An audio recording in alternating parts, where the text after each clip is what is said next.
Imagine waking up, opening your bank account, and seeing $500,000 deposited into your balance before you even pour your morning coffee. You didn't trade stocks, you didn't manage a company, and you didn't lift a single heavy object. All you did was buy an international airport. Most people look at an airport and see a stressful place to catch a flight.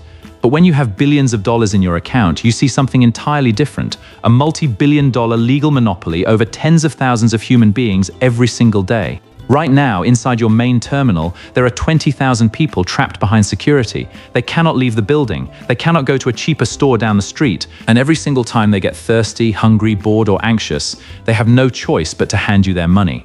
You don't fly the planes, you don't cook the food, you don't clean the floors. You simply own the ground and collect a massive toll from every single person who steps onto your property. Welcome to the ultimate wealth flex on planet Earth.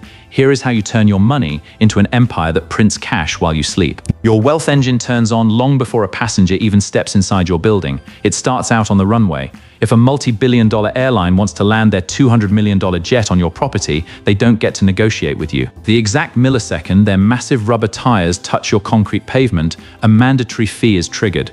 At major global hubs, you charge between $5,000 and $15,000 just for a single landing.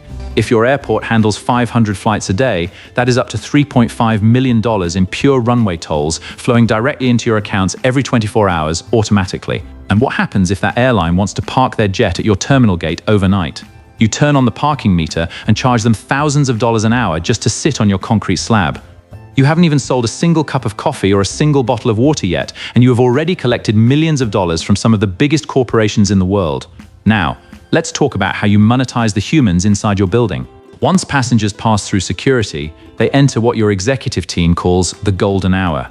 This is the 60-minute window before boarding where travelers are completely trapped inside your walls. And as the owner, you design the entire building to play mind games with them. You don't build straight, boring hallways to the gates. You design a curving, winding floor plan that forces thousands of passengers to walk directly past luxury designer stores, high-end perfume shops, and gourmet restaurants. You know their psychological guard is down because they just survived security. They are relieved, they have time to kill, and they are looking for comfort. So when they see a $14 bottle of water or a $22 sandwich, they don't even argue. They tap their card and pay for it instantly. Here is the best part. You don't run any of those stores. You don't hire the baristas, you don't stock the shelves, and you don't manage inventory. Instead, you lease out the floor space to retail brands. But you force them to sign a secret deal where they give you a massive cut of every single sale made at the register.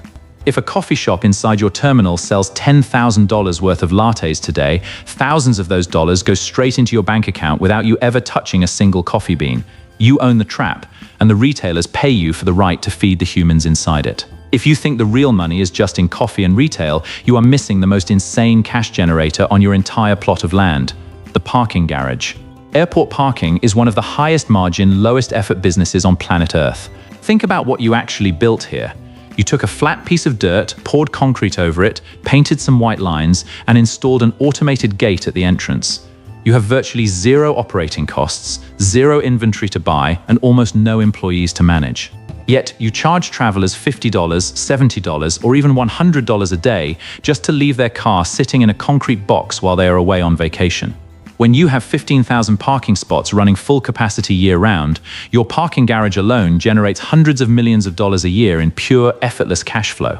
People pay you to drive onto your land, pay you while they are inside your building, and pay you a massive penalty for the right to drive their own car back home.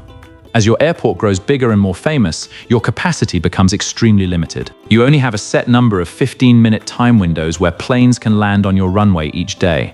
These are called landing slots. And as the owner, you hold a total, absolute monopoly over them. When a massive international airline wants to add a lucrative morning flight to your airport, they can't just show up and land. They have to acquire one of your official landing slots. How valuable is a single 15-minute window on your runway? In major global airports, single primetime landing slots have been sold at auction for over $75 million each. Read that again. You are literally selling a 15-minute slice of invisible airspace for the price of a luxury mega yacht. You aren't just selling real estate anymore. You are selling time itself. When you step back and look at the entire picture, you realize an international airport isn't a transportation company at all. It is a sovereign financial kingdom. Airlines pay you millions just for the privilege of touching your ground. Global retail brands pay you millions for access to your trapped crowd, and millions of travelers pay you at every single step of their journey, from the moment they park their car to the moment they take off into the sky. You don't fly the planes, you don't make the food. You don't handle the baggage, you simply sit in your high-rise executive suite, look down at your sprawling empire, and watch as an unstoppable stream of wealth flows into your accounts day after day, year after year. You didn't just buy a piece of real estate. You built a machine that prints fortune for generations.